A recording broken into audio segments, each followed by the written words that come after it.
It is another Sunday night. We have actual spring training games to talk about. It's all coming up next on the RotoWire Fantasy Baseball Podcast.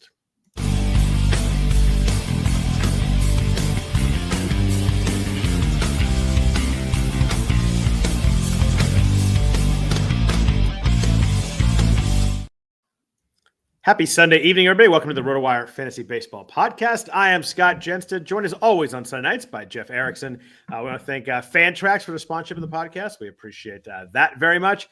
Also, if you enjoy listening to us, you can please rate and review the podcast. That would also be much appreciated. If you enjoy listening, you can leave a bunch of stars. A nice comment does go a long ways towards helping people find the podcast. It's always a good thing. Jeff, you were drafting today. You're in the middle of draft season here. How is everything with you? Yeah, it is super fun. I did the Beat Jeff Erickson one on Wednesday night, the 12-teamer. I'll tell you what, and then did 15-teamer, the Scarf draft, live from HQ Gastropub in Woodland Hills. Thanks for them for hosting us there. It was a super fun time. Thanks to Jeff Biddle for putting the room together, and just a good time and all around. But I'll tell you what, I'd rather go from 15 to 12 than 12 to 15. You got to go 15 to 12. I try to do that as much as I can. 12 to 15 is daunting. It is. You start thinking well, first of all, on Wednesday, I feel, oh, my team's a rocket ship. This is great. Yeah. I get today, my team sucks. Oh my gosh, it's terrible. Especially when you get to round 22, you're like, who are these guys? What am I doing here? And you realize that prep for 15 is a lot different than prep for 12s. Yep, that's right. And at least I'd done some DCs. I've done some 15s, so I'm familiar with that sadness that comes when you're like, oh yep. Man, there's no really not a really good spot there.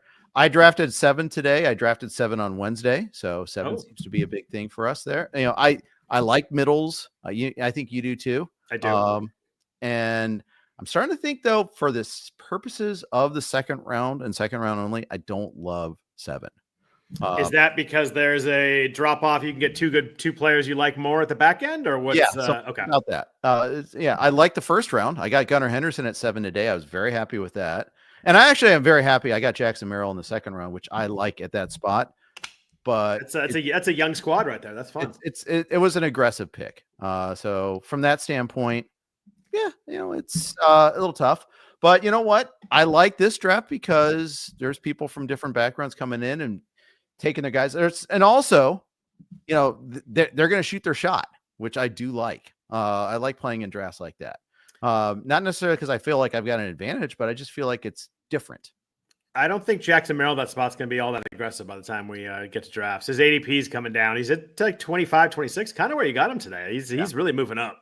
He is.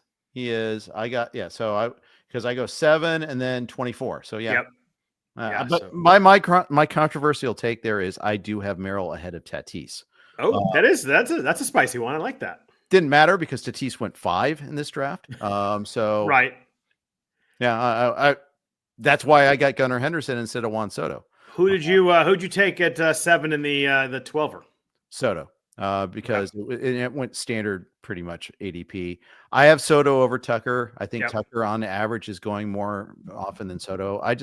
I want the better pure hitter. 7's a bit of a weird spot because there's a decent sized gap in ADP between 6 and 7. So you've got as it's breaking up, there's definitely a top 6 right now. Yeah. So I think for like main event purposes, I think I'd prefer 6 now. That way I'm either getting Ellie or I'm getting Gunner, or I'm getting Jose Ramirez. Are you in on Ellie that early? Yes, I took him 4 in another draft earlier on. I forget which. I think it was for the Casey Chaw Vlad DC that I stumbled into. That stumbled being the keyword. How do you stumble out of that one? Is what you got to do. Well, exactly. I mean, the kind of thing is like, well, I need to get my draft muscles going. I'll jump into a DC. Hey, it filled great. Oh, great. You got Casey Chaw fresh too off a year of semi-retirement. Yeah, the good news is he and Vlad were next to each other, so hopefully they were sniping each other a couple of times and maybe that distracted them. Not that they're doing anything they're doing their own picks. Right. I don't worry about them looking at mine, but at the same time, give me worse players, please. I'd prefer that. So we're going to talk about pitchers after pick 200, but I want to talk about a couple other things first. I was going to ask you about some draft trends. You kind of jumped into that already. Where do you see that drop off in the second round? You mentioned that when you get to 7, maybe there's a drop off. Is there like 18, 19, 20? Is there a spot where you think you can get 2 guys before a drop off in the second round? Yeah, about 20, 21. Right. Like Trey Turner went 20, and yeah, I would have liked that. Then people start going pitcher. Which Zach Wheeler, Logan Gilbert back to back. And honestly, I'd take either of those 2 there too. Yeah. And Merrill. So I guess 23, actually, I'm happy with. Riley went 1 pick before, and I don't love Austin Riley there. I don't dislike him, but I just feel like there's a little more risk than I would have liked for the second round with Austin Riley, given that he was slumping even before his injuries last year. Yeah, it seems like there's another kind of mini drop off, like 28, 29 between Turner and Riley right there in ADP. It jumps from like Turner's like 26 and then Riley's like 31. So there's a kind of a pretty set top 28 too. It's always interesting how those little pockets kind of open up as we get further in drafts. But one other thing there too, Jaron Duran got hurt a little bit over the weekend too, which makes me a little worried. Yeah. So you just hate. I mean, we got a lot of time left in spring training. We just hate taking a guy who's hurt in the second round. It's just exactly. He's probably gonna be fine, but it's always a little hesitant there. Exactly right. Any other draft trends you're noticing? Do you find like you're finding yourself struggling in steals or saves or yes to both? Great. Welcome Welcome to every draft I've ever done. But yeah. Exactly right. And hey, it's year 37. I'm still undervalued speed. Well, I'm shocked. Amused, surprised.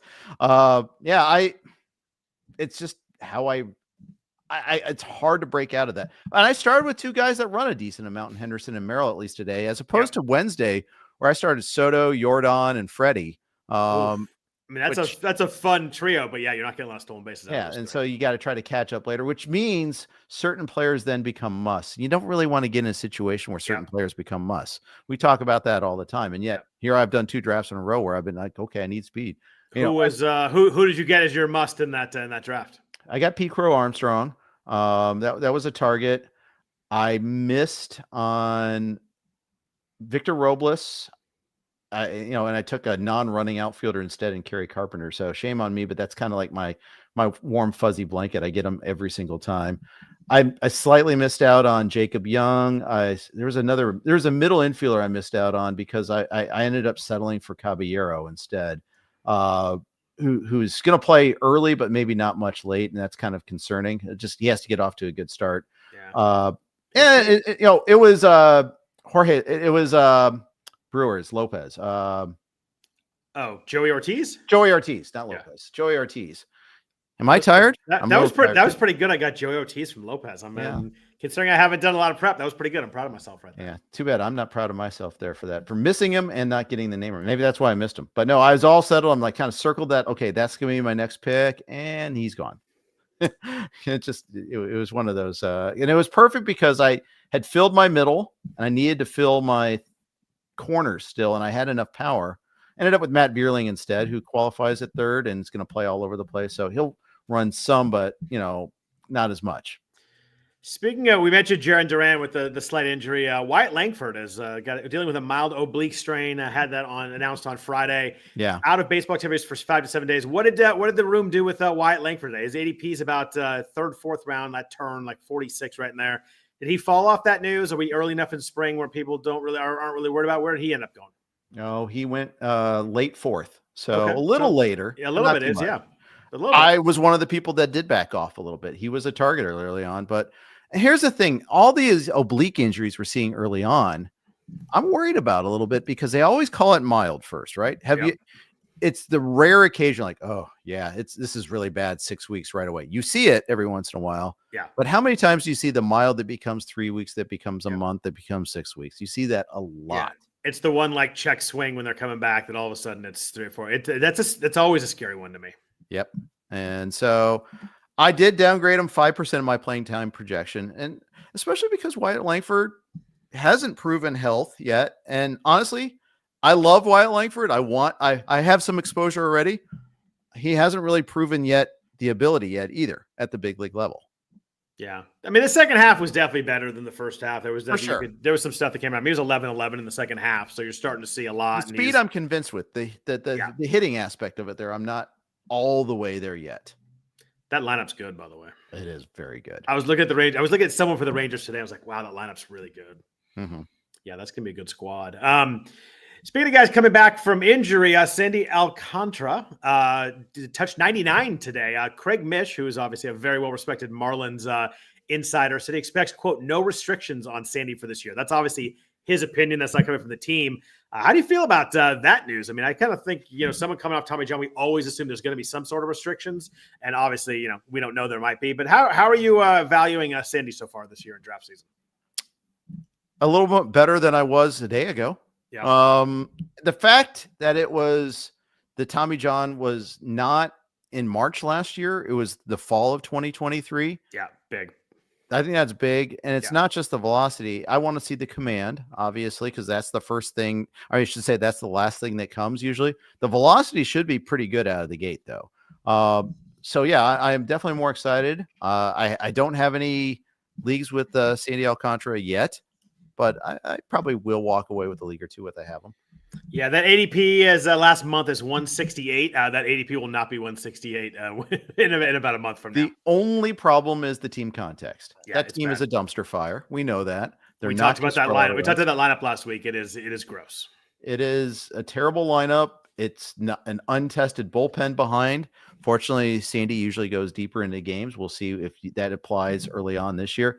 There's a very high risk of trade, or maybe not risk, a high chance of a trade, which means better organization, maybe, but maybe a worse ballpark. Maybe he misses a start or two. Maybe he kind of hangs around for a while, that sort of thing. But, we've seen trades launch players. I mean, you could look at Rick Sutcliffe if you want to go in the Wayback Machine, but, look at CC Sabathia and how well he adapted to his new team. You see that all the time. A more recent example, Jordan Montgomery was great with the Rangers after the trade from St. Louis. So a trade can be a very good thing too. I was once in a hotel, and the guy next door to me was the loudest talker of all time. And it took me a while, but I figured out it was Rick Sutcliffe doing a podcast. The funniest thing, that guy can talk loud though. It was like, I heard the entire conversation for an hour. It was pretty beautiful. It takes you like that 5 seconds to figure out who that voice is that but it was definitely Rick Sutcliffe. Have you done podcasts from a hotel room before? I have. I'm always like really weird about how loud it is and how echoey it is, but I have. Yeah. I have too. Cause the hotels I stay in are not 5-star. I can hear through walls pretty easily myself. Yeah. So if I've been spending a lot of time going to see my parents a lot the last 3 or 4 years. And so I stay at this one hotel. It's right next to their senior living place. And it's not fancy. So the walls are a little thin, and I'm doing the podcast usually with you at like 11 at night. My next thing is gonna be, I bet you that's not an early podcast you're doing. No, so it's a little awkward, but we just power through anyhow. Yeah.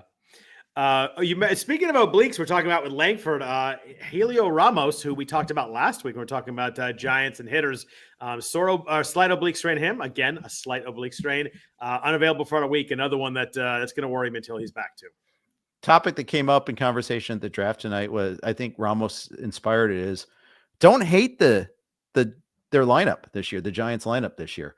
I like Ramos. I like a couple other players, and like Fitzgerald, we don't love. We talked about that last week. Yeah. But he's going to get drafted. Adames is an improvement over what they had. Matt Chapman's coming off a decent year. I think you could squint and see Jung-Hoo Lee having a decent year. Yeah. And not even squint, but he missed so much time that it makes it, you can't look at last year's numbers. But I think with more time, he becomes more acclimated to major league pitching. They're saying he's going to bat third in the order. I like that. Yep. Even Gerard Encarnacion could be interesting too. Yeah, that usually they're like kind of a couple of good hitters. They're 1 through 5, 1 through 6 this year is going to be pretty fun and pretty interesting. It's always a tough place to hit. I'm a huge Lamont Wade fan, more as a real baseball player, because he just gets on base. And I love that. Yeah. But that's an interesting. OBP was 380 last year. Like that's They still have the Wade Flores combo. I think it's hilarious. It's still there, but I can't believe Wilmer Flores is still there. That may seem impossible. It is. Even Patrick Bailey could be interesting. He petered out down the stretch, I think, after the concussion. Concussion issues have been a thing, but he's going to get so much playing time because his glove work is amazing. Yeah, I was going to say a 24-year-old Gold Glover. Yeah, you're going to get some at-bats no matter what there. And I used to be a sympathizer. I don't know if I am anymore, but he's had his moments too. You get him on road trips, maybe.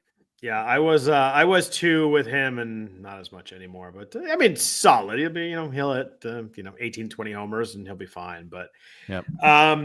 Speaking of, so we get talking about injuries, talking about I always mess up Alcantara. Spencer Strider threw to batters on Friday. He's one of the tougher guys to slot in perfectly to a draft spot. It's one of those things I think you're probably banking on 4.5 good months if you're being realistic. You're hoping for 5, but maybe 4.5 good months. ADP right now is about 118. Apparently he mixed in his curveball when he's throwing to batters on Friday, so he's taking some steps. How are you dealing with drafting with Strider right now? I am afraid that I'm going to miss out on a good thing. I've got some FOMO. It's like the legitimate definition of FOMO, not even just, oh, I missed out on. No, I'm like, oh man, I could really mess up by not getting him, but I haven't had him yet. I think his price is reasonable at 120-ish. I also think it's going to rise with every good outing, and it's become less reasonable. Yeah. I have them like a 140, 150 price. So that means I haven't gotten them yet. Do a couple of spring outings going to make you boost that pretty quickly? Maybe, but he's only going to have 1 or 2 spring outings, I think, because they said he's not going to pitch in April. So that's the thing. I have a hard time with him and Acuna both. I do too. If you had to guess on Strider's innings, was your guess about 120, something in there? Yeah, I think that's exactly what I have. Are you now showing off your Kansas City Moose shirt? Yes, I am, of course. Anthony Giraldi there, and I always butcher your last name, Anthony. I apologize, but I was sporting it. People at the draft noticed it today, so thank you as always for the shirt. It is. Someone like, well, is that like a real team? I'm like, well, it's a real team. It's a real team. Yeah. It's not what you think it is, but going back to Spencer Strider's projection. It is indeed, what do I have him for? I have him for 110. I have less than that. So ATC has him for 110. I've got about 90. Oh, wow. That's 90 is about as low as I've seen. Yeah. And I'm starting to think that's too low. So in fact, I know it's too low. Because 90 feels more like June 1st, maybe. Yeah. And I think that's what I assumed initially. Yeah. But we have RotoWire, our site that I work for, has him for more than May 2nd return. So he's going to get an updated projection. The site whose name is on the banner on the podcast here. Yes, that's exactly it. Minor details. Updated is going to be closer to like 110-ish. But this makes for great live podcasting. Hear me doing a projection update. So I won't talk too much about it. But yeah, I still think I'm going to be a little low, but man, it's easy to dream on him having 4.5 months of being the SP1, right? And he was right away, but he was 1-1 overall in some drafts last year. We're not talking about a guy coming back May 1st that's going to be good. I mean, he potentially could be elite. You don't know. I mean, it's always you always never know coming back from this. But this is someone that was otherworldly in 2022 and 2023. Exactly. Yeah, I mean, he had a 29% K- walk in 2023. That's filthy. Yeah, it is. Last guy I want to ask you about before we jump into pitchers outside the top 200. What are you doing with this guy, Chandler Simpson, for the Rays? I saw a highlight the other day. He is legit crazy fast. He's 24. He has not made the majors. He was in high A and double A last year. Jeff, 104 stolen bases last year in 110 games. That is a true number. I looked at that twice to make sure I did not mess that up. He actually did steal the bases, only 1 home run. Do you think this guy has any chance to get to the Rays early enough that he's draftable? Yeah. He hit 355 last year too, by the way. Yeah, with 0 homers. Yeah. He had There's a universe where he's draftable. I probably won't be it. Yeah. He had 90 runs scored and 29 RBIs. That's a pretty wild split right there. Yeah, that the thing is, he doesn't strike out much. 29 walks, 28 Ks, and in Double A, 23-year-old in Double A, it's a little less impressive. You have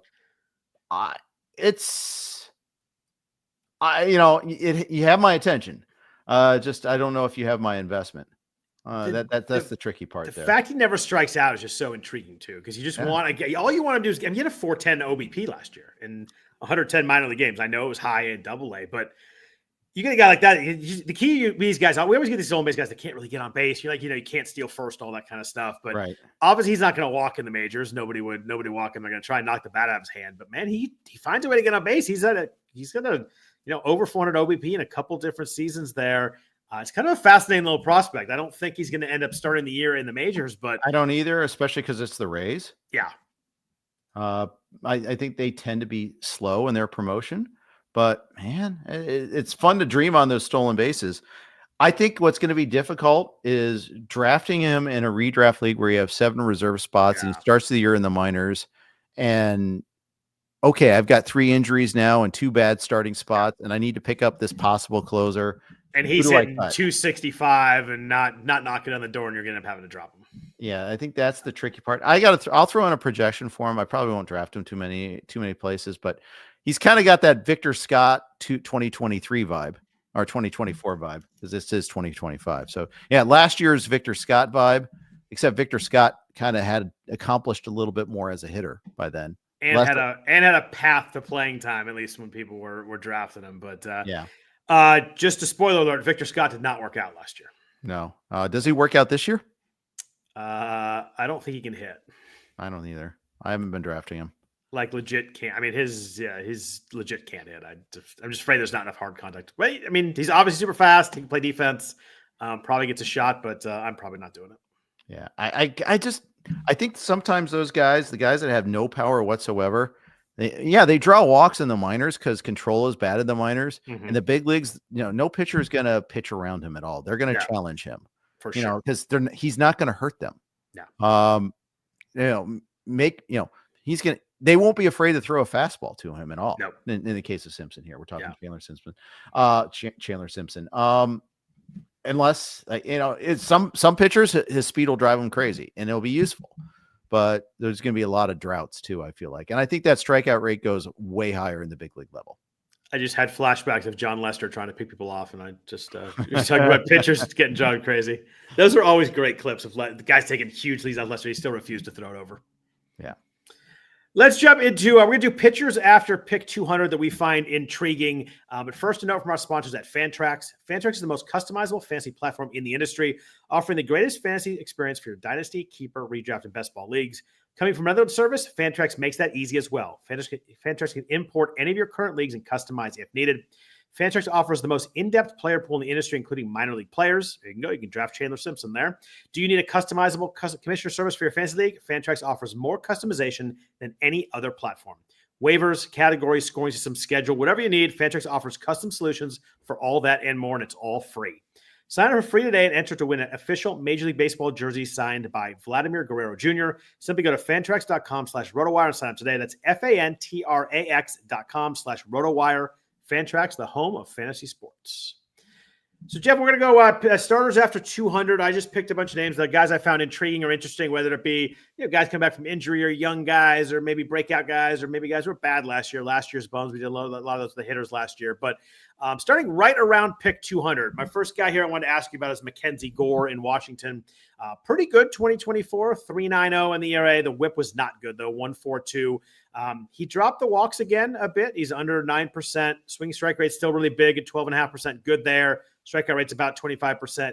Guy had 181 strikeouts last year. And, when you get to pick 200, it gets hard to find strikeouts pretty quick. He had 180 of those. How do you feel about Gore? A little bit unlucky last year. The BABIP was high. The left on base was a little bit low. Where are you on Gore at pick 200? I haven't landed on him yet. Some of this is a team context. I didn't like the way he finished the season last year. That might be unfair to him. We had a recent set of roundtable rankings. I have him outside my top 300, which is obviously not going to get him. The low pick was 197. The next low pick was 215. Todd Zola had him at 265. I might be a little unfair to Gore. I might be a little too low. So maybe you put him at 265. That still probably doesn't get him. That is not. His ADP right now is about 201. I think the strikeouts are what's kind of pushing him up. It's hard to find if you're a little bit behind in strikeouts at this point. It's hard to find those. I think that team that needs strikeouts kind of grabs him in this range every time. For sure. Yeah. Uncle Ted the chat asking about DJ Herz. I promise you he's coming up in a little bit. So he is no spoilers there, but he is coming up next. I kind of like Gore. I just think that I think that it was a little bit unlucky last year. Sure. The BABIP was 340. He did drop his barrel rate nearly in half. My concern the year before was he just get so much loud contact. Hard hit rate went down a bunch too, under 38%. I'm kind of at this price. He's not a target for me here, but then maybe if he gets a little bit deeper, I need some strikeouts. I'm okay with him, but not someone I'm really attacking. Yeah. And if I have a blind spot, it's guys that haven't quite done it as a pitcher ratio wise, but have the swing and miss that I end up not doing, not landing on them. So I think what I'm going to do is give him a few more innings for his starts, maybe give him an extra win here or there, but and that would bump him up a little bit. And I think I have an ungenerous whip projection. I have him at 1.4. I mean, that's just not going to get. I think it's the whip that keeps me away. I mean, and that's what it was last year. So I mean, it's not like you're that far off. I think the BABIP maybe getting a little bit normalized helps that, but you gotta hope the strikeout or the walks stay down too. He did drop him. He dropped that 2 years in a row.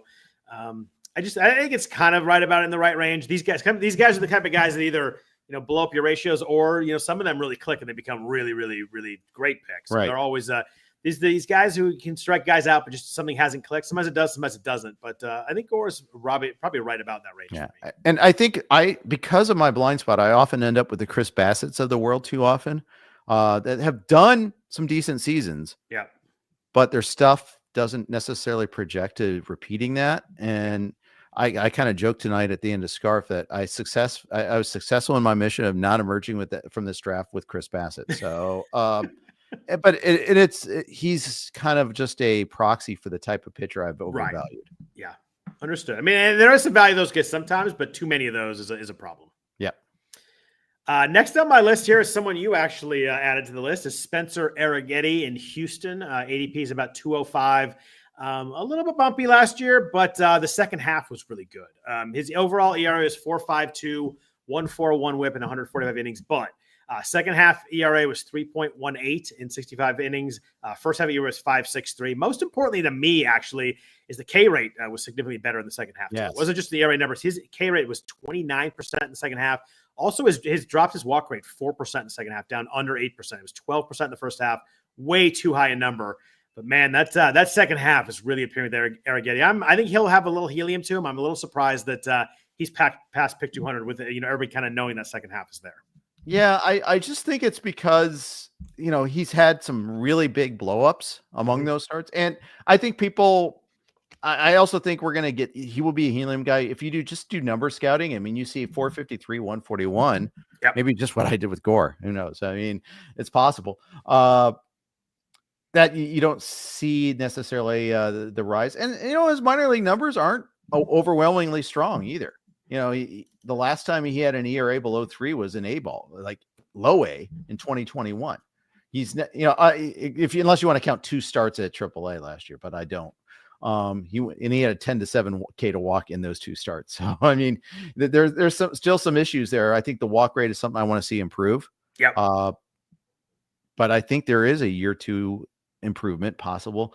The other thing is he has to get off to a good start. Arighetti does, because Hayden Wesneski is also there now. He's in the rotation. Blanco's in the rotation. There's really, and at some point, Luis Garcia and maybe Lance McCullers are going to be back. And when they're back, someone's got to lose out on the spot. So Arighetti has to get off to a good start. That said, I've been rostering Arighetti in a few places.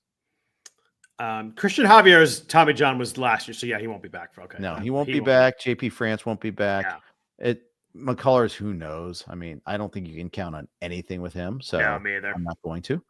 How much with a young guy like this? I mean, Arighetti's 25, young, but not the super young. How much do you play into the fact that, that was his first full season in the majors? How much do you play into the fact that second half? Is he in your head is like, well, maybe he figured something out? Or are you not? Are you a little bit scared about kind of the arbitrary end dates of the All-Star break? How do you feel with guys like this that clearly made a pretty big step up in the second half of the season?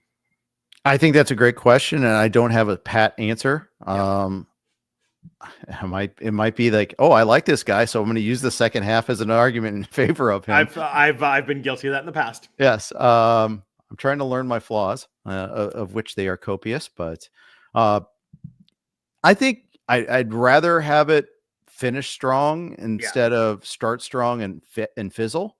And for me, it's the strikeouts and walks, which the second half, like actual some gains. ERA, so much you get into that, but so much you see. But the fact that he dropped his walk rate 4% in the second half, that's pretty significant to me. I think that that does make him more interesting to me than it would have been if just kind of in a similar first and second half. Yep, agreed. Tanner Houck, so a little bit different this one. His numbers were really good last year. You and I both had him in a number of leagues last year. He was a friend of the podcast for sure. Really nice 2024, 3.12 ERA, 1.14 WHIP on 170 innings. The low strikeout numbers are what keeps him down in this range. ADP is about 217 in draft champions last month. Houck's K rate was 20.7 in 2024. Did drop the walk rate a little bit down to 6.5%, which is good. A little concerning. The swing strike rate, even when he was a starter in 2023, was 12.9%. Last year was 9.8. Dropped pretty hard there. Was getting a lot less swing and miss. But he's a big ground ball guy too, which is usually a positive for us. 56% there. How do you feel about Houck coming into this in 2025 off the nice 2024? I feel like. There's some danger. Just again, you want to talk about finishes. He was much better early than late, right? Yep. And I think that's part of it there. He changed his pitch mix. It worked, but scouting reports come out. Maybe the stuff wasn't quite as sharp. He did pitch deeper into games, but maybe he pitched too deep at times. High ground ball rate. I like that he's not the number one starter on the team, if that matters. I think it only matters in terms of matchups like once or twice, but I also feel like there's a psychological thing that he's probably better off as a number 2 or number 3. He's not an ace, but he's pretty good. I think the price is reflected a little bit of, it took some of the risk out of there. I think he's okay at that price.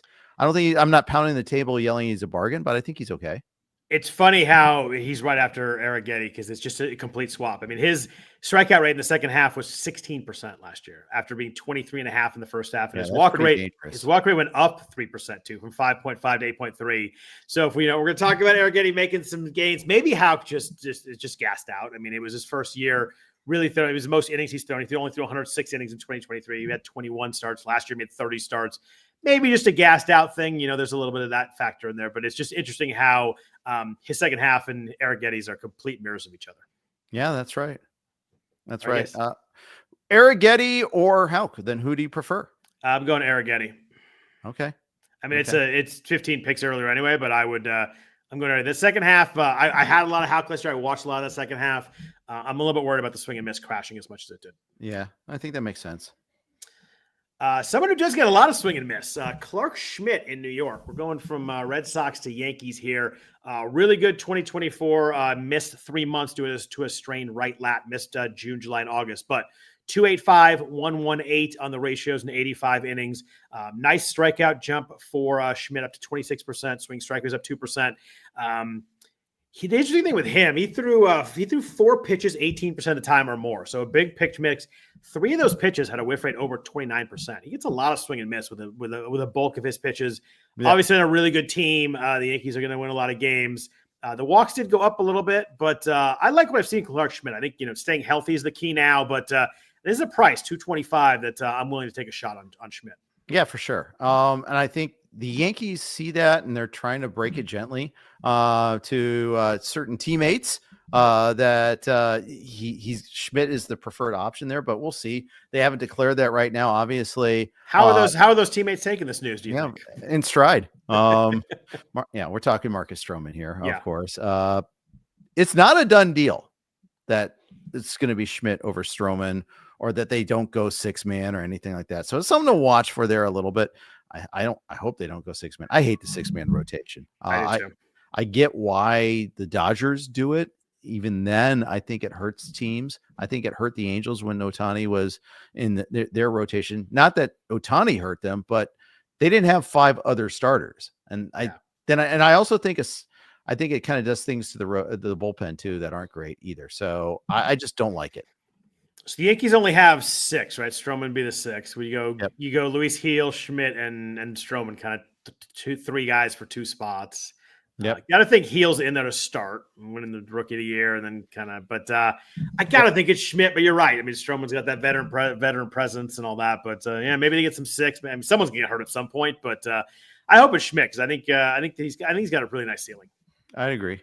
I think he might have been like their second most reliable starter for a good stretch of the second half last year. Do you? I'm going to segue for 1 second. Do you like Max Fried there this year? I hope so. I just grabbed him today in scarf. Nice. But I don't love Fried because of the forearm stuff that keeps cropping up.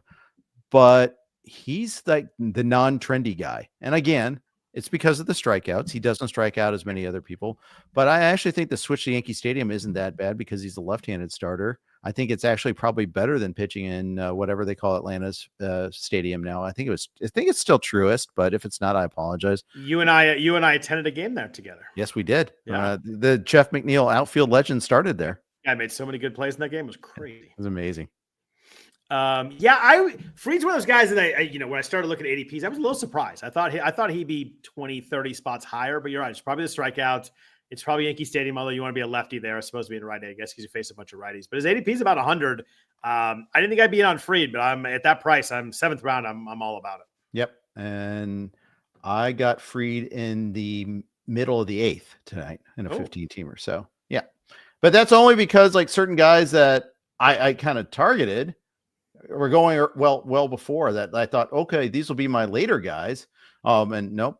People are jumping ADP to get their guy, which, hey, I applaud that. I think that's great. Like Hunter Brown went in the late 6th, for instance, there. I like Hunter Brown versus Fried. I think in many worlds, people would put, Fried ahead of Brown, but not here. And George Montañez from Roto World did that. And it was a good pick. I think it's a good pick. I like Hunter Brown a lot, but it just shows like the strikeouts are still king. Yeah. And did you say that because Fried and Brown are literally next to each other in ADP? I just realized that they're both at 100. Brown's on 100.7 and Fried's exactly 100.3. So that's interesting. They're right next to each other. Jumping back a little bit, we go to pick 233. Guy I want to talk about Yu Darvish in San Diego.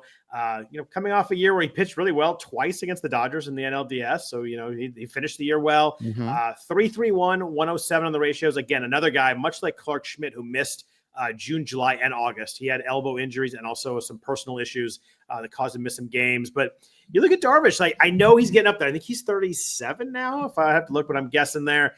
Got a swing strike rate back up to 12.5%. The K's actually dropped a little bit, but thanks to the swing and miss, I'm not as worried about the strikeout drop as I would have been normally. Dropped his walks down a little bit nicely. Home runs are always an issue for Darvish.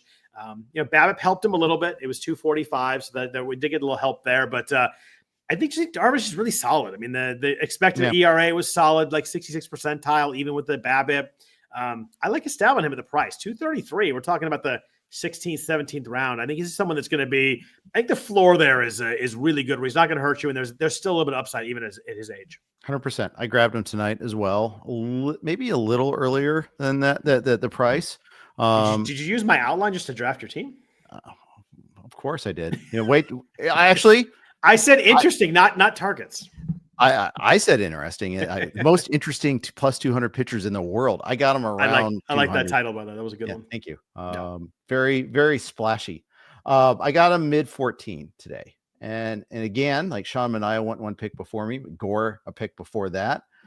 I wanted Manaea and settled for Darvish is the way I looked at it there. And it's funny because I do think pitching got pushed in this draft, and that's fine. But Houck went a couple rounds later as a reference point. And I do prefer Darvish to Houck. And Darvish might get hurt, but I think while he's pitching, he's not going to hurt you in there. And I think he's got a really good chance to earn a couple more rounds better than that too. Yep. Speaking of someone that finished the year really well, Bowden Francis was really good in the second half. 1.8 ERA in 65 innings. He was one of those guys like, oh, who's Bowden Francis? All of a sudden, shut out. He was dealing for a while. Near no hitter. It was a crazy run. He's probably the Toronto 5. So he's got, as we get deeper in here, a lot of like job situations are become pretty evident. You got to figure out if guys actually have rotation spots, but. What do you feel about Francis? How do you deal with a guy like this? It was just red hot. The BABIP was absolutely massive for him. He was a 211 BABIP guy last year. So got fairly lucky there. The velo's only about 93 miles an hour. His whiff rate's only 15th percentile in StatCast. Limits hard contact well, but a lot of fly balls. As I got deeper into this profile, I got a little bit worried that The second half BABIP was 142. Like he just ran into a lot of good fortune. Pitched well too, but a lot of good fortune as well. Yeah, if we're drafting on vibes, I'm higher on him than I was after I did a dive on him. And that's probably not great. And as it turns out, I'm low. I thought I was in on Bowden Francis even still, but it turns out of the four of us in the roundtable rankings, I'm the lowest. Which you can check out, by the way. Go to rotowire.com/try. You can check out the roundtable rankings. You can see Todd Zola's rankings, Clay Link's rankings, Eric Halterman's rankings if you want a different source. And we also have a composite from that too. You guys can check out. So as you know, I'm in like the 250s with him. And so it's a little off the ADP, but not by a lot. I'm probably not going to be on him. I also don't love the Toronto team context. I think they'll be better than last year, but not much. I think that lineup's still kind of shaky. There's a lot of weird vibes around that team right now too. The whole Vlad thing was handled really strangely, and we talked about Springer last week, getting a little bit older, but still probably good. But I don't know. Bo Bichette is almost impossible to project. Like who knows there? But the bottom half of the lineup is not what we expect from Toronto. I mean, you look at Will Wagner, Andres Jimenez, Ernie Clement, maybe Nathan Lukes. It falls off really fast of that top four. It does. And I also just think that there's at least two spots in that lineup that could be improved. They missed out on some of their other targets. They didn't get Bregman. They didn't get Soto. They didn't get Sasaki. Yeah. So that's, and then you look at some of the people starting. They didn't get the extension on Vlad. He could be traded mid-season. Bichette could be traded, but Ernie Clement is starting. Andres Jimenez is a good defensive second baseman. Yeah. He's had some good offensive years. He also had a sub 300 OBP last year. Yeah. Dalton Varsho had a terrible year at the plate. It's either Joey Loperfido or Will Wagner starting in the outfield. Davis Schneider's going to get at bats. Alejandro Kirk. What does he do? He just. I don't see a whole lot of plus hitterings. And this is talking, and same with George Springer, had a terrible year last year. Yep. I know you're on him, if I recall correctly, from last week's podcast, all the way back to last Sunday. But he's, again, there's also cliff potential with George Springer too. There's not a whole lot of we got a lot of guys that I'm excited about in this lineup. Maybe some guys just kind of just stuck Toronto, good offense, move on. But it's times change. It's not right now. No. One more guy before the break here. We got Gavin Williams, a big prospect for the Guardians. ADP is about 245, 246. Second time through was tough for him. He's a 2021 first round. Was pretty good in 2023. 2024 was a bit rougher. 4.86, 137 on the ratios in 76 innings. Velocity actually ticked up a little bit. He was 80th percentile velocity at 96.6 miles an hour. But that's kind of when you look at his stat catch rate, the velo sticks out pretty well, and kind of nothing else does. Strikeout rate's a little under 24%. Walk rate's a little bit high at 9.5%. Where are you right now on Gavin Williams? Obviously a big prospect. We got a big pedigree here as a first rounder in 2021. But hasn't really dominated as of yet. Yeah, he missed so much time, and I kind of view last year as a throwaway season, just because he missed so much early on, came back from the elbow issue. He started game 4 of the ALCS, but hadn't pitched since for 2 or 3, almost a month before that. There, it was an odd sort of usage of him, management of him. I don't know. It's really tough to call. Very disappointing season out of Gavin Williams. I think it was a little unlucky too, but this could be the guy that pops, but it's all based on projection. That's just the thing. It's based on pedigree and projection because he hasn't done it yet. And he's probably someone that you're hoping for 105, 110 innings, maybe. I think that you're probably not gonna get many more than that. Yeah. Are you in on him at the price? I'm not really. I'm not off. I'm not in on him. I think there's other guys in the range I just like more. It's interesting. It's kind of why we do what we do. I think that I probably would have thought at that price. I'm I'm definitely taking Gavin Williams at that price. I got in deeper. It's just a lot of stuff that's just kind of middling. Right. Exactly. And you get middling strikeouts with bad walks, and all of a sudden I'm am I just drafting a guy a name and kind of hoping that he fulfills that promise? I think I'm probably not taking him. Yeah. Nick Lodolo goes at a similar price. I take Lodolo. Such a homer. Yes, I am. I prefer the bad ballpark lefty. That's been hurt a lot too, as opposed to the better ballpark, although not as good as it used to be ballpark. Yeah. I don't know. I do prefer Lodolo over Williams. I'll say that. I think I probably do too. I'd have to look deeper into Lodolo, but I think I do too. I've always been someone that I thought Lodolo was going to get there at some point, but it's just all in the health. Yes, it is. Before we go into a few more pitchers here, a note from our sponsor, Edge Boost. Have you ever had your credit card debit card decline and had to call your bank at 3 a.m. in Vegas? That's a bad feeling. Edge Boost is the first consumer-facing online bank dedicated to the gaming industry.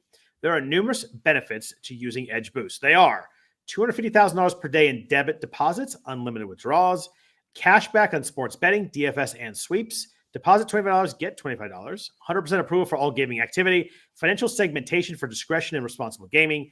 Compatible today for prediction markets, iCasino, DFS, sports betting, lottery, brick-and-mortar casinos, horse racing, and sweeps. No transaction reviews or account freezes. Visit edgeboost.bet today and use promo code ROTOPOD. That's promo code ROTOPOD. So, Jeff, I got a couple of young prospect guys here in this next range I wanted to ask you about.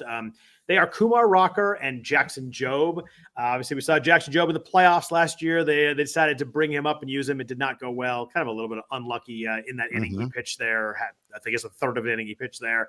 But Kumar Rocker was really good across the minors in 2024, but it's 36 innings. Like they were, you see the numbers, you're like, wow, he looks like he's the Kumar Rocker from Vanderbilt that we all saw, punching people out.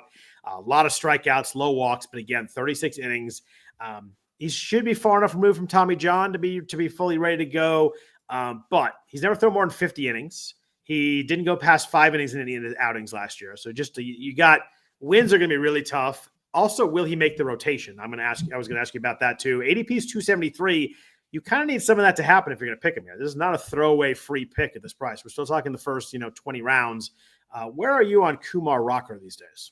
I want a share or two. The question is, I say that when you say you want a share or two, but what league are you going to do it there? Yeah. Are you going to do it in your most important league, or are you going to do it or do you not rank your leagues? That's another question. That's another philosophical topic. But when you say you want some exposure, the question is how many leagues are you playing in? Can you afford that portfolio approach? Right. And there are leagues where your exposure is much more important than other leagues. Yeah. A main event league is, that's a pretty prime spot, especially because I don't play 6 main events or something like that. 1 or 2 tops for me. I think that if his price falls on the news that he might not make the rotation, that might make me more inclined to take a chance on him. Because then I can get him, say it's like a certain thing that he gets sent down to start the season in favor of Cody Bradford. If that makes him available in round 29 or round 30 of a draft, sure, I'll take it. But if he stays at the current price, I probably won't. Because in round 18, you kind of have them. You don't want to just have to drop them. You want to hold those guys. I mean, you're going to drop guys like that eventually, but you want to at least have a chance with those guys. If you're at 24, 25, 26, if I got to drop those guys in week 2, that's not really, you're going to drop those guys a lot of times anyway. I think I'm pretty out at the price. It's super intriguing and it's a fun guy to pick, but I just don't know innings wise, how you get. I see some of these projections, you see numbers over 100. It's hard for me to think he gets over 100 innings this year. That's kind of where I'm at too. I've got him for 103. Okay. And that could be 100. That could be 125 Ks. I think he's going to be a Taj Bradley, where he's going to be the subject of a bidding war when he gets called up. Yeah, I just don't know. And in fantasy, we're going to need him to pitch 5 as soon as he gets some wins. If he's pitching 4, that makes it really tough. Yeah, I don't know. I find it hard to get there. I see it. I get it. Super fun. Obviously, the upside's silly high. If you look at his minor league stuff last year, even in 36 innings, 39% strikeout rate is crazy. And a 3.6% walk rate. I know it's a small sample, but that is a crazy K to walk right there. Yeah, latest round table, I put him at 323 for what it's worth. Okay. If he's coming at that price in the 20 something rounds, okay, I think I'm there. But do you think they go Bradford and Tyler Molly instead? Well, Tyler Molly was topping out at 89 today, so maybe not. That's not great because he used to throw hard. Yeah, and he's coming back from shoulder problems. Maybe they're easing him in, but not great, Bob. No. Again, I didn't see that myself. It's hearsay. I heard it mentioned at the draft tonight, so I had to reconfirm that. But point is, Molly's not a sure thing. If Molly's not ready, then that maybe changes things a little bit there, because then all Rocker has to do is pitch well, and it makes it impossible for them to send him down. And he's ahead of Leiter probably right now in the pecking order, I think. Oh, so. yes. Yeah. I think Leiter can't throw strikes, so he needs there's a big burden of proof on Leiter right now. So what about Jackson Jobe, the other guy here, kind of in the same range? He's picked 275. Obviously, another huge prospect. He was really good in the minors last year across his 91 innings. The walks are a concern. He had too many walks in the minors, or 12% last year. That's not going to play in the majors. If he's up there, it'll be really tough to keep that whip down. The ratios will be really tough. But it's weird because he had a really good walk rate in the minor league the year before. He was 2.3%. It's a weird jump there. I don't know what happened there, but there's a lot of talk that he looks great in spring training. Obviously, that spring talk, you have to take that with a grain of salt. But he's throwing a curveball instead of a sweeper. He's trying to get more swings and misses on breaking pitches. There's been everybody's using the word electric to talk about him in camp, that sort of thing. Yeah. Will he get a job coming out of spring training? I feel like it's him, Casey Mize, and Kenta Maeda. Kenta Maeda apparently looked really good. He was either today or yesterday too. But three guys for 2 spots here too. A, do you think he gives a start? And B, are you in on this price? I think he probably begins the year in the minors, because I think that's the easy thing to do. He's got options, obviously. Maeda is kind of make the team. I think they don't want to give up on Maeda until they absolutely have to.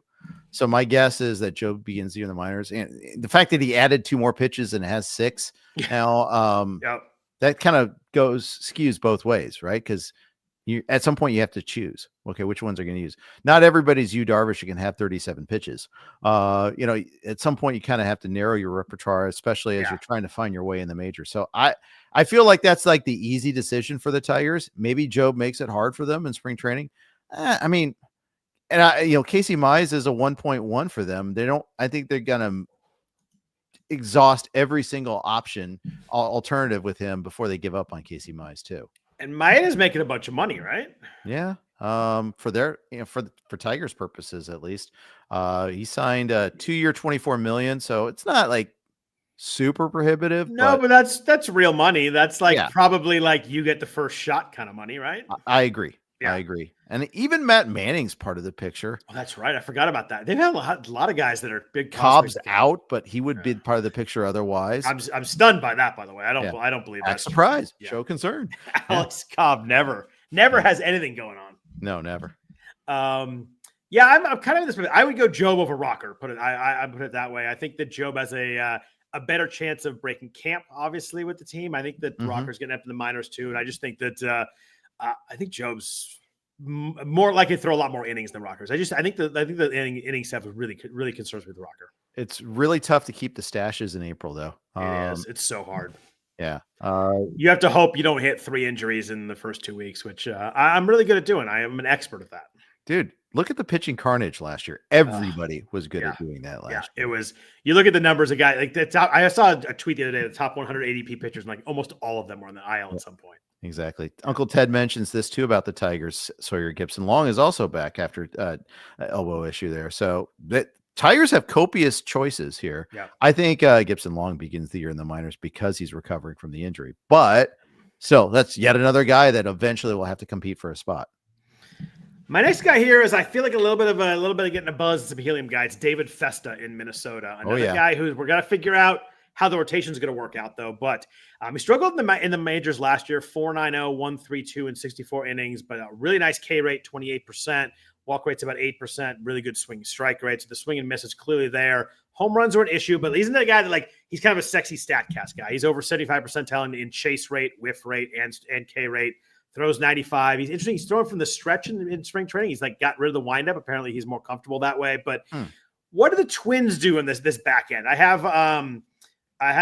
Zebby Matthews to talk about a little bit later also, but it seems like it's Simone Woods Richardson, Chris Paddock, David Festa, and Zebby for like 4 guys for 2 spots, because they've got obviously the other 3 guys who are pretty much locked in, and Joe Ryan and Bailey Ober, and one guy I'm forgetting at the moment, but there's a third locked guy in there, I promise. But Pablo Lopez, Joe Ryan, Bailey. There you Ober. go. Pablo Lopez is the third one.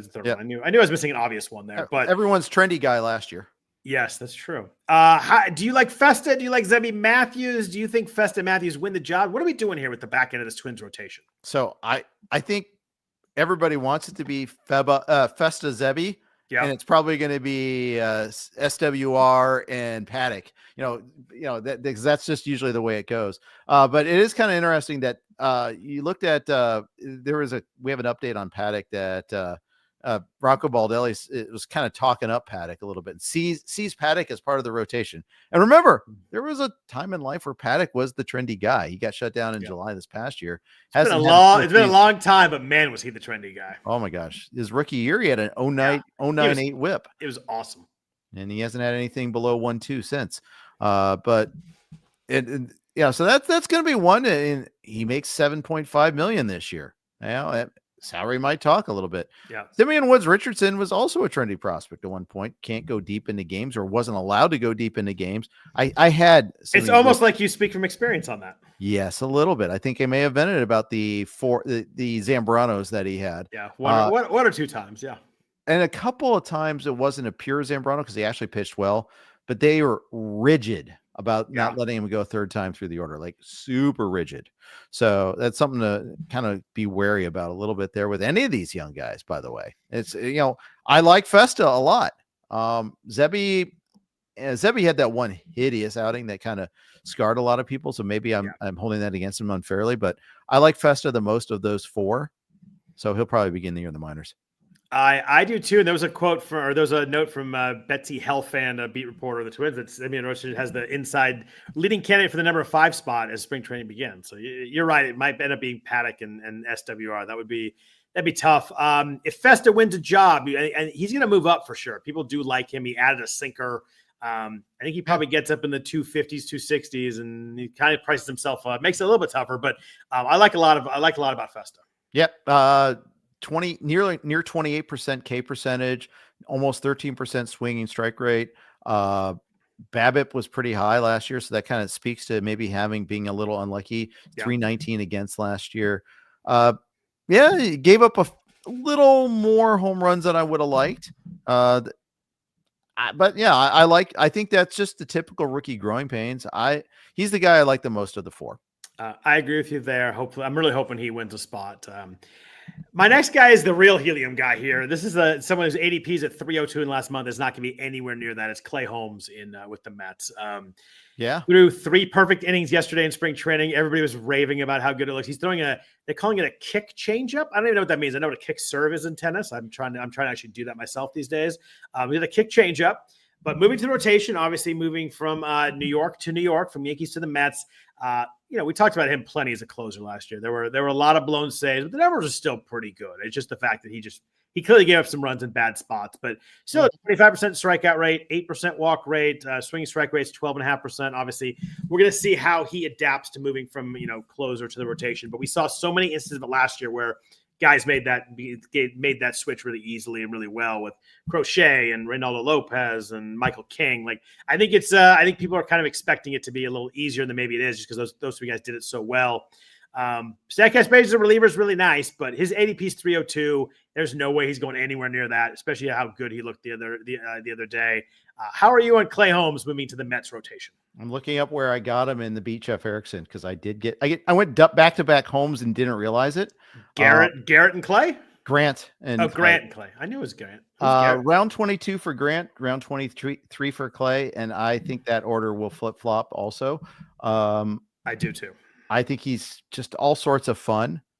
It's kind of a shrug when it comes to guessing the number of innings he throws this year, but how many times have we had to kind of emphasize that matters less these days? If he doesn't throw 165 innings, okay, that's fine. I'll take 130 good innings. I'll take that. Grant Holmes was originally in the Rich Hill and Josh Reddick trade with the A's and Dodgers. That's why I know Grant Holmes, even though I called him Garrett. Yep. Yeah, they got Grant Holmes and Jarrell Cotton and Frankie Montas in that trade. Yes, great trade. Massive. Actually, did one of the words that Montas was pretty good for a while. He was great. He was great with the A's, and the return that they got on that didn't work out either. It was kind of a lose trade. Didn't they get Sears in that deal? The Montas trade to the Yankees. I think that's right. It's Sears and the other guy that was so hyped for a while. I can't. Kaprelian. That's it. Yeah, Kaprelian. I kept trying to make happen. Yeah. But Sears is okay. Yeah, he's okay. there's a real life valuable, if not fantasy. Yeah. I think Holmes is going to skyrocket up. I think we're talking at like 15th round. I think we're talking 225 to 230, somewhere in there. But the stuff is really good. He gets a ton of ground balls. He was 100th percentile in ground ball last year. Obviously, it's going to be interesting to see how he transitions, though. I mean, are you if he gets a little helium and moves in the 15th, 16th round, are you still in at that point? Obviously, you took him in your beat Jeff Erickson league. Are you still in as the helium goes up on him? Probably. I mean, he is going to go up. So I got him in 23. So that's probably like 265-ish range. Yeah. 270. If it goes, I might go a couple rounds earlier than that.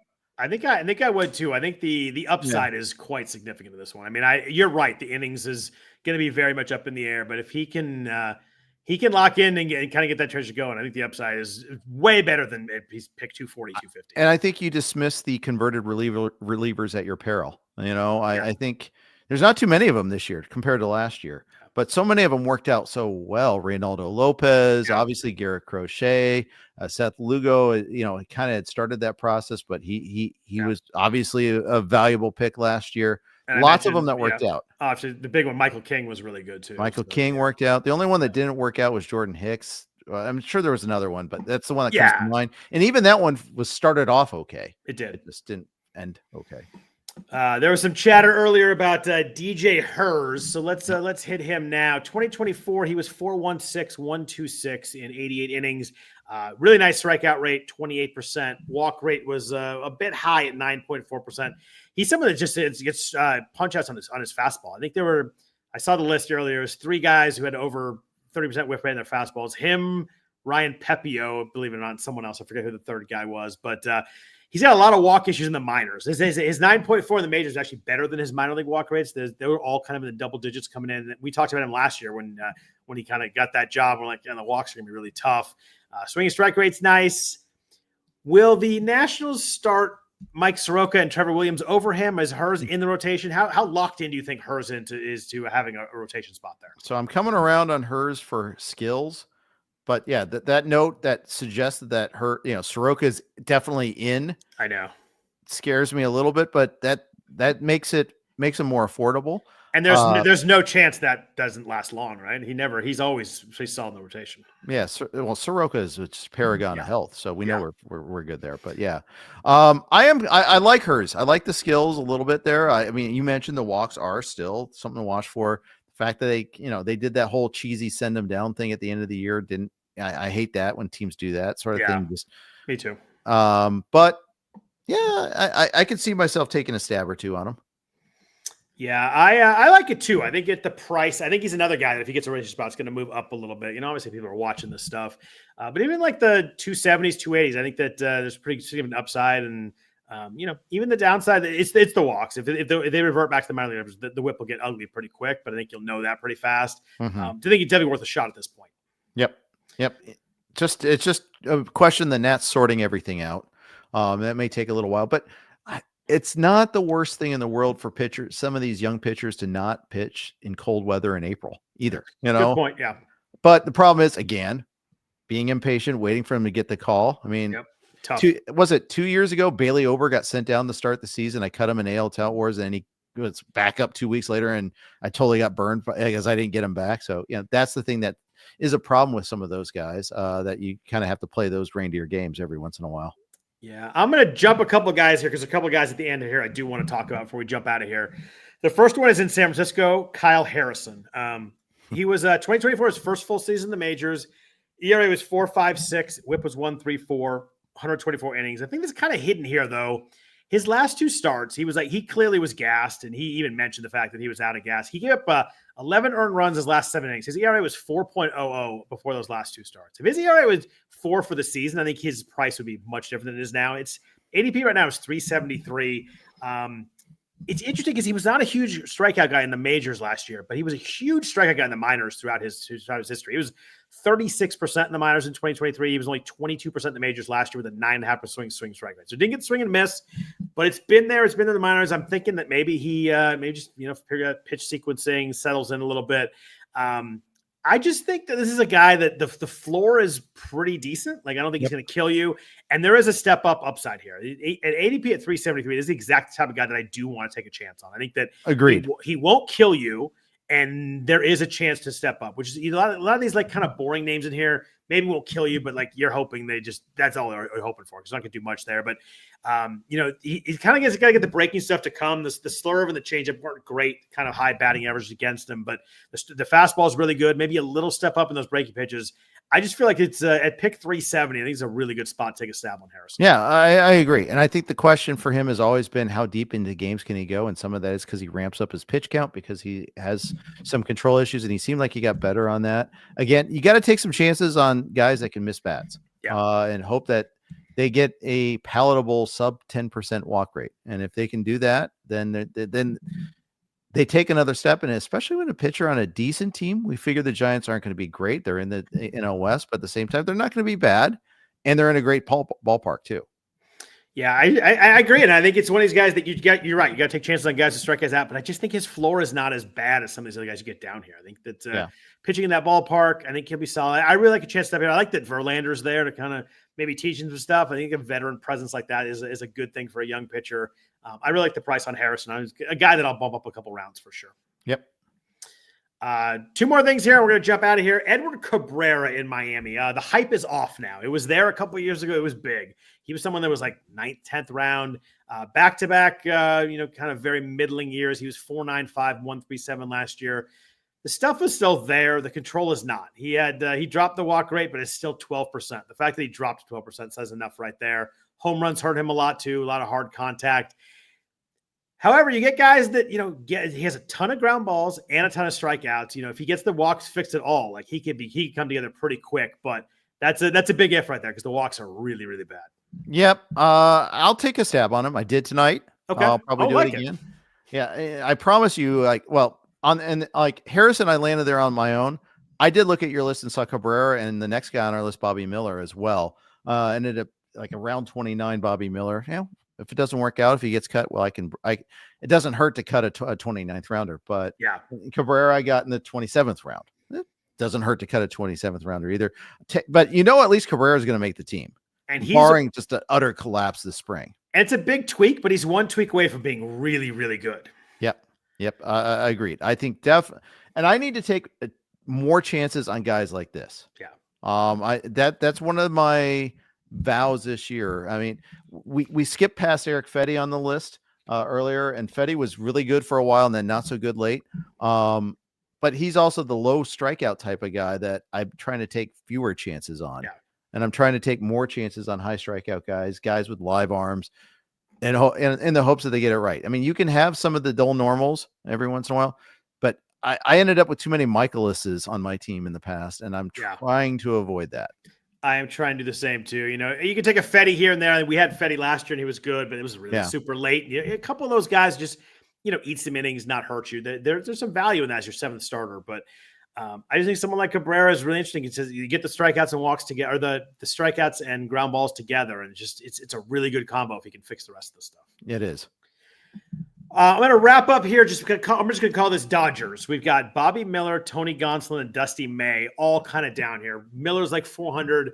Gonsolin and May are more 440s, 450s. It sounds like from your draft tonight, Miller would be your choice here. What do you do with these three guys? I mean, I think the Dodgers are going to have 12 guys start games during the year. These three guys all had injuries or struggled with, in the case of Miller last year. Are there any of these three guys you're like, I really want to get this guy at the end of my draft? So the answer is really, it's not that Miller was my answer. It says he was the last to go of the three. Okay. Oh, was he really? So May went ahead of him. Yeah, May went ahead of him, and Gonsolin went way ahead of him. I suppose you're also in a Dodgers room. That makes it. Yeah, Gonsolin went at 25.3. I got Miller at 29.7. I'm trying to pull up where Dustin May went, but I know it was before also.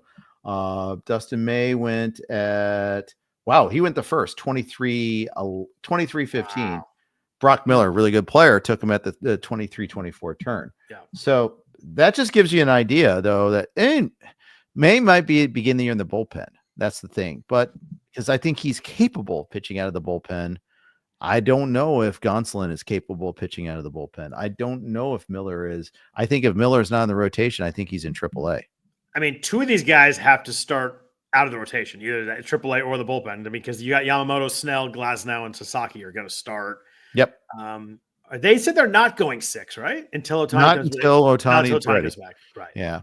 And then they've still got 5 at that point, plus these guys. But it's I think my shot would be on Dustin May. I think I agree. I can make an argument for all 3 and probably against all 3 as well. I'm pretty scarred by Bobby Miller last year. That was one of my poorer calls in a while. I really liked him, and whatever that was, the 4th round. Hurt. Yeah, he was also bad before he got hurt too, but he did get hurt. But I think it was at the same time. I think it was you're probably that Chicago start. I think he came out of it and said his shoulder was sore then, and that was because his first start was hot fire. Yeah, he's way too talented to just be that bad all of a sudden. But it was still not a call that did not work out. Put it that way. If I were to take a shot, I think it'd be a Dustin May. But as you said, maybe May might be going a little bit earlier than I thought too. Yeah. Yep. That's kind of my list. That was a good list. Good chat. Anybody else? Any other pitchers you really want to talk about? I had a couple of the names on here, but I think we kind of hit the most fun and sexy ones. No, I think we're good. And we got all draft season to talk about. Dude, not to mention regular season too. It's coming fast, by the way. These guys are coming. I got to get going here. Yeah, absolutely. So are we confirming that you're in for the main? I'm in for the main. I am not totally confirmed for Vegas yet, but I'm definitely strongly leaning towards doing my best to make it. I want to get. Yeah, we need. I want to get that. I want to see everybody, and it'd be a good, a nice fun distraction from how this year has started out. Yes, absolutely. Although we got Jimmy Butler now, we're rolling, so maybe this year's turning around a little bit. Yeah, they rolled today. That's for sure. Whew. That team, they're suddenly looking good. It's fun again, so that's good. But anyway, I want to thank everybody for listening to the podcast. We had a lot of good chat going on. We always appreciate that. Always really fun to do this. I know we did it a little bit later, so maybe a little later for people, but we still had a lot of stuff going on this year. Looking forward to chatting more baseball the rest of the offseason. It's probably my favorite time to do podcasts, talking about drafts and stuff. It's really, really fun. Regular season's great too, but this time's really, really fun and special. So you want to follow Jeff on Twitter, X. He's at Jeff_Erickson. I am at Scott Jenstad. Other than that, hope it was a really good week. We're back at you next Sunday. I think we're going to do closers maybe, but we'll confirm that as we get a little bit closer. But we'll be talking a lot of drafts, a lot of baseball, a lot of spring training stuff. So have a really good week. We're back at you next Sunday night. Take care.